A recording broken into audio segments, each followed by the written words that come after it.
In this guide, I'm going to show you how to subscribe to a creator on Snapchat. This is Aiden from JustBoz, and before we get into this guide, make sure to like the video and subscribe to the channel with all notifications on. It really does help with the channel and it lets us know that you want more content like this, so we greatly appreciate it. If at any point throughout this guide you did have any questions, just ask them down in the comment section below and we can help you out further. I'm going to be doing my best to reply to every single comment down there.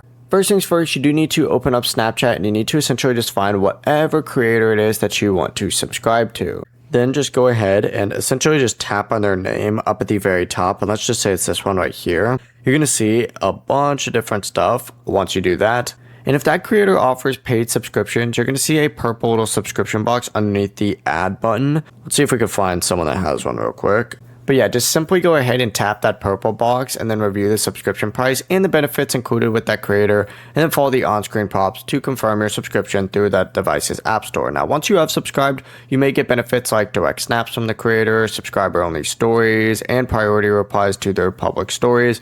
You can also find creators offering subscriptions by opening up Snapchat settings, tapping creator subscriptions, and scrolling through all of the popular creators in this section. Just keep in mind that creator subscriptions are only available from select creators. Before you do leave, make sure to like the video and subscribe to the channel with all notifications on. It really does help with the channel and it lets us know that you want more content like this. We'd greatly appreciate it. And if at any point throughout this guide you did have any questions, just ask them down in the comment section below and we can help you out further. I'm going to be doing my best to reply to every single comment down there. Peace.